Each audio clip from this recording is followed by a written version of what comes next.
Hello বন্ধুরা, good evening. দেখুন বিকালের আকাশটা দেখতে কতটা সুন্দর লাগছে।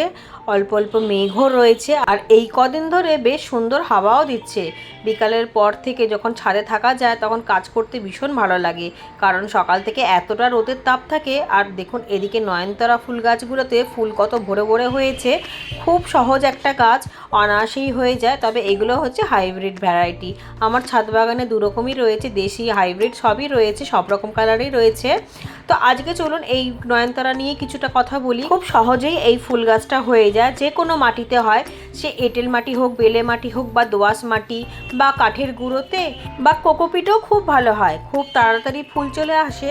তবে খুব তাড়াতাড়ি ফুল চলে এলেও এই ফুলগুলোকে কেটে দিলে কিন্তু খুব ভালো গোছালো একটা গাছ হবে। আর যত বেশি ঝোপালো গাছটা হবে তত বেশি ফুল হবে। একটা দুটো ফুল ফুটলে যদি আপনি মায়া করে রেখে দেন, সেক্ষেত্রে কিন্তু ওই একটা দুটো ফুলই হবে। গাছ বড় হবে, লিকলিকে দু একটা ডাল হবে, আর তাতেই কিন্তু গাছে ফুল থাকবে অল টাইম। তবে গাছে যদি অনেক বেশি ফুল থাকে তখন দেখতেও ভালো লাগবে, আর ফুল শেষ হতে না হতে অন্য অন্য ব্রাঞ্চে আবারও ফুল চলে আসবে।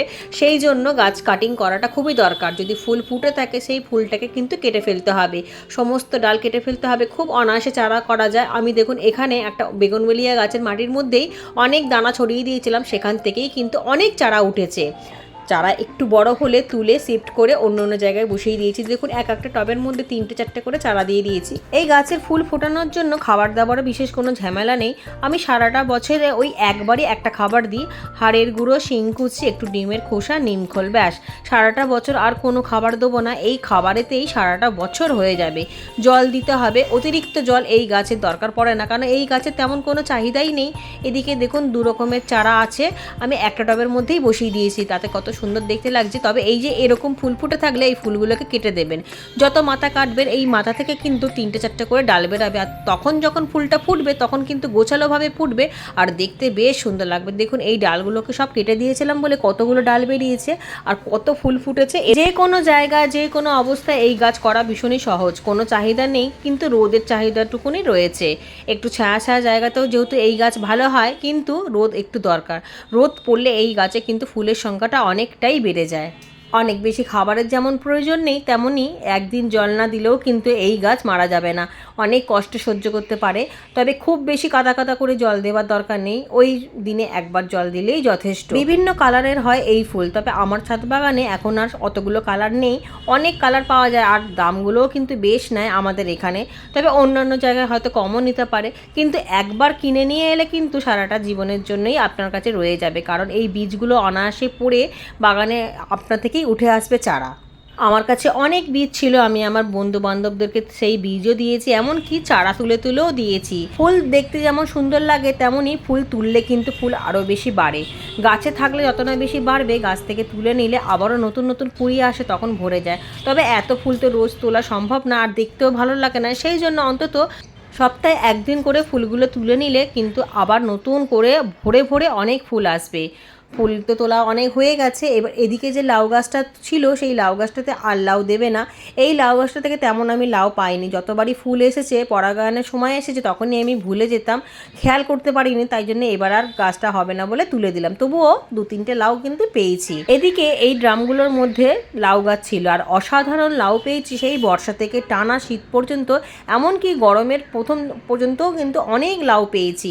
এখন সেই সব গাছ তুলে দিয়েছি, তরমুজের চারা বেরিয়েছে, সেই চারাগুলোকেই দিয়ে দেবো। তার আগে ড্রামের মাটিটা খুঁচিয়ে দিয়ে অনেক কিচেন ওয়েস্ট দিয়েছিলাম, মানে কাঁচা সবজির খোসা টোসা দিয়েছিলাম, আর অল্প একটু খাবারও দিয়ে দিয়েছিলাম। খাবার বলতে ওই ডিমের খোসা, চা পাতা, এইসব ঘরোয়া খাবার, আমি তো কেমিক্যাল খাবার ব্যবহার করি না। তরমুজে সব চারা বসানোর পর ওই টাবের মধ্যেই একটুখানি ওই ঘরোয়া খাবার দিয়ে ব্লিডিং হার্টের চারা বসিয়ে দেবো। ডাল কেটে আমি অনেক ডাল মাটিতে বসিয়ে দিয়েছিলাম, 3 মাস মতো হয়েছে, অনেক ডাল থেকে শিকড় বেরিয়ে গেছে, আর যেগুলো শিকড় বেরায়নি সেই ডালগুলো ফেলে দেবো, হালকাভাবে তুলবো। আর এই প্লাস্টিকের ছোট্ট কৌটোটার মধ্যে বসিয়েছিলাম, তাই ভেঙে বার করলাম, কারণ টেনে তুললে শিকড় ছিঁড়ে দিতে পারে, যেহেতু খুবই পাতলা শিকড়।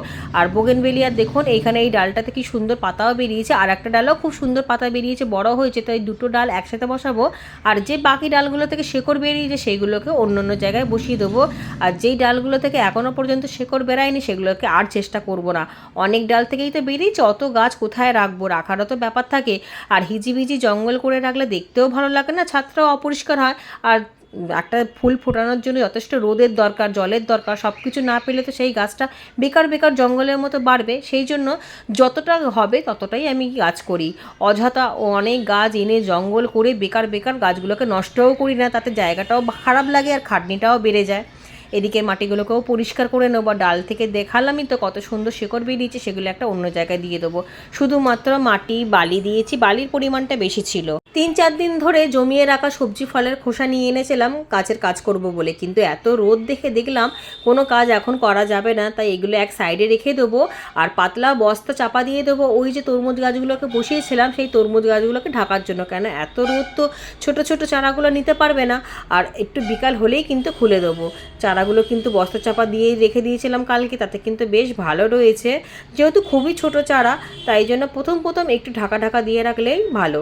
এত কড়া রোদ তো, এত কড়া রোদে মানুষই জ্বলে পুড়ে যাচ্ছে। খানিকটা কাজ ছাড়বো, তবে ওই সময় আর আসিনি, এখন বিকালের দিকে শুকনো পাতা টাতাগুলো সরিয়ে নেবো। এই পাতা টাতা দিয়ে 2-3টে বেড রেডি করা যাবে নতুন করে। তা 3তলা ছাদে কিছুটা কাঠের ভুসি দিয়ে তৈরি করা মাটি রয়েইছে।